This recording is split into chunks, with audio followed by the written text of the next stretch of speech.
топуракты өсүмдүк өстүрүүгө кантип даярдайбыз?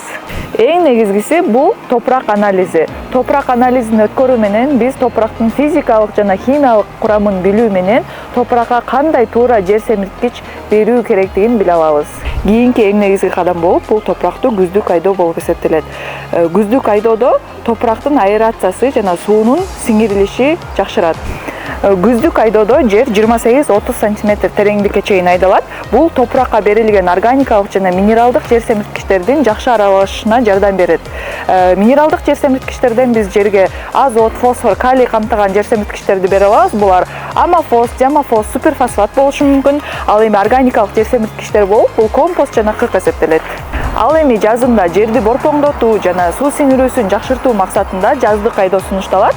Жазында жер 15-16 см тереңдикке чейин айдалат.